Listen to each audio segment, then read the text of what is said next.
নমস্কার বন্ধুরা, রুচির কিচেনে সবাইকে স্বাগত জানাই। আজ নিয়ে এসেছি কাঁচা কলার নিরামিষ। কাঁচা কলার তরকারি অনেকেই খেতে চায় না, তবে এইভাবে রান্না করে দেখবেন, যারা খেতে চায় না তারাও চেয়ে চেয়ে খাবে, এতটা টেস্টি হয়। চলুন রেসিপিটা দেখে নেওয়া যাক, আশা করি ভালো লাগবে। এখানে দেখুন আমি 4টে কলা নিয়েছি।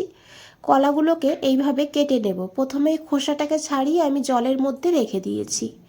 কলার মধ্যে তো প্রচুর পরিমাণে আঠা থাকে, সেই কারণে জলের মধ্যে রেখে দিয়েছি।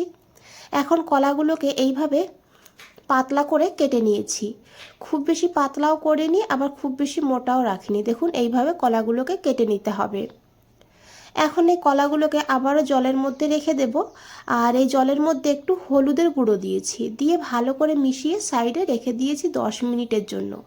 এদিকে একটা বাটির মধ্যে নিয়েছি 1 চামচ কালো সর্ষে, তার সঙ্গে 2 চামচ হলুদ বা সাদা সর্ষে।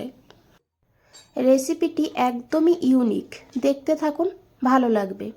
এখানে দেখুন একটু লবণ দিয়েছি, আর দিয়েছি এখানে 10-12টা গোলমরিচ। এখন এই মশলাটাকে একটা মিক্সচার গ্রাইন্ডারের মধ্যে নিতে হবে। যেহেতু অল্প মশলা, তাই জল ছাড়াই প্রথমেই গুঁড়ো করে নেব। আপনারা চাইলে শিলেও বেটে নিতে পারেন। তো দেখুন আমি জল ছাড়া প্রথমে এটাকে এইভাবে গুঁড়ো করে নিয়েছি। এইভাবে বেটে নিলে মশলাটা একদম মিহি করে পেস্ট হয়। দিয়েছি 1/2 ইঞ্চি আদা, আর দিয়েছি এখানে 2টো কাঁচা লঙ্কা। তবে ঝাল আপনারা আপনাদের প্রয়োজন মতন নেবেন, গোলমরিচেও কিন্তু ঝাল হয়। আর দিয়েছি এখানে একটু জল, জলটাকে দিয়ে মশলাটাকে একদম মিহি করে বেটে নিয়েছি। দেখুন এইভাবে।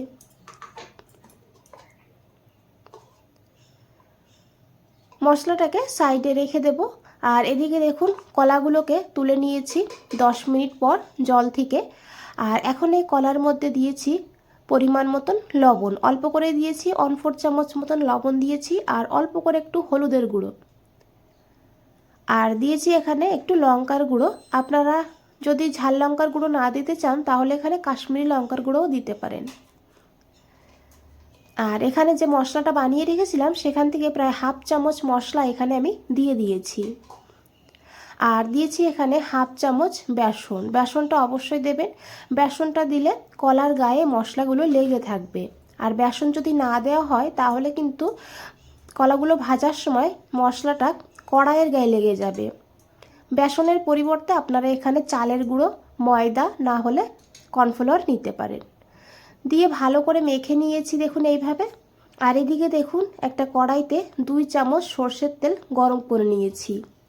রান্নাটা অবশ্যই সর্ষের তেলে করবেন, তাহলে স্বাদটা বেশি ভালো হবে। তেলটাকে খুব ভালো করে গরম করে নিতে হবে। তারপরে এখানে দিয়ে দিতে হবে কলাগুলো। তবে একবারে আমি সব ভাজবো না, আমি এখানে 2বার কলাগুলো ভেজে নিয়েছি। কলাগুলোকে কিন্তু খুব ভালো করে ভেজে নিতে হবে, মানে এমনভাবে ভাজতে হবে যাতে কলাটা এমনিতেই খাওয়া যায়। গ্যাসের ফ্লেমটা মিডিয়ামে রাখবেন, মিডিয়ামে রেখে কলাটাকে ভেজে নেব। আর নিচের সাইডটা ভাজা হয়ে গেলে এইভাবে উল্টে দিতে হবে, অপর সাইডটাও একইভাবে ভেজে নিতে হবে।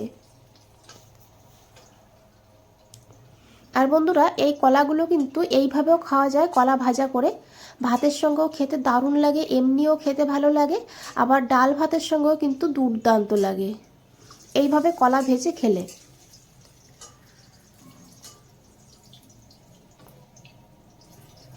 তো দেখুন সব কলাগুলোই এখানে আমি উল্টে দিয়েছি, আর এখানে কিন্তু কলাগুলো ভাজাও হয়ে গিয়েছে।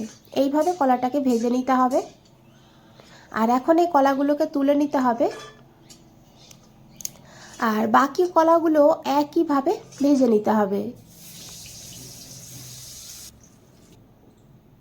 এখানে বন্ধুরা বাকি কলাগুলো ভেজে নিয়েছি, আর এগুলো কিন্তু একদমই নরম হয়ে গিয়েছে, এমনিতেই খাওয়া যাচ্ছে আর ভীষণই টেস্টি। এই তেলের মধ্যে আমি 1/2 চামচ কালো জিরে দিয়েছি, শুকনো লঙ্কা দিয়েছি এখানে 2টো। এখন ফোড়নটাকে ভালো করে ভেজে নেব। তারপরে এখানে দিয়ে দেব টমেটো। এখানে আমি মিডিয়াম সাইজের একটা টমেটো নিয়েছি এইভাবে কেটে, আর তার সঙ্গে দিয়েছি এখানে পরিমাণ মতন লবণ। লবণ দিলে টমেটো তাড়াতাড়ি করে নরম হয়ে যাবে। এখন টমেটোটাকে ভালো করে ভেজে নেব যত সময় না টমেটোর কাঁচা গন্ধ চলে যাচ্ছে।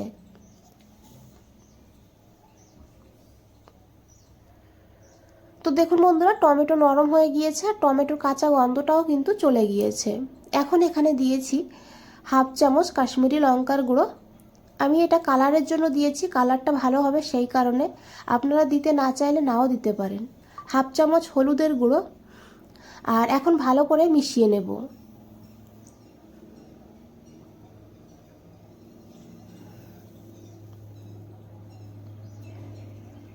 আর তারপরে এখানে দিয়ে দিয়েছি সেই বেটে রাখা মশলাটা। জার ধুয়ে অল্প করে একটু জলও দিয়ে দিয়েছি, জারের গায়ে অনেকটা মশলা লেগেছিল সেই কারণে। এখন মশলাটাকে 2-3 মিনিট ভালো করে কষিয়ে নেব ঢাকা দিয়ে, এতে টমেটো পুরোপুরি গলে যাবে। আর বন্ধুরা, রেসিপিটা দেখে যদি একটু ভালো লেগে থাকে একটা লাইক করে দেবেন, কমেন্টসে জানাবেন।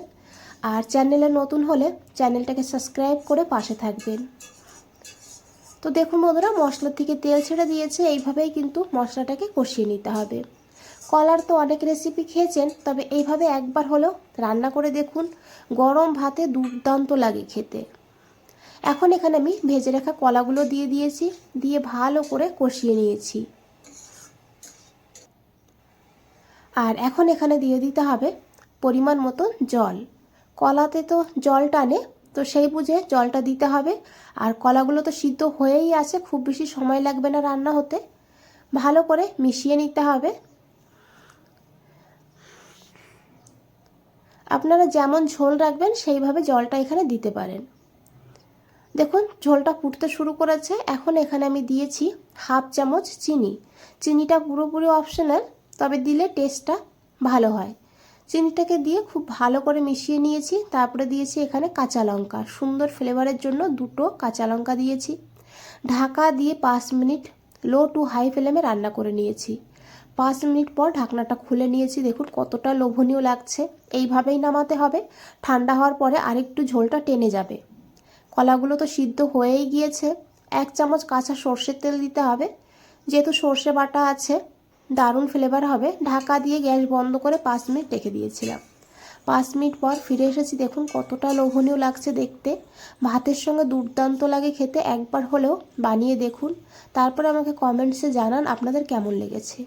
বন্ধুরা, আজ তাহলে এই পর্যন্তই, ফিরে আসছি নতুন কোনো রেসিপি নিয়ে।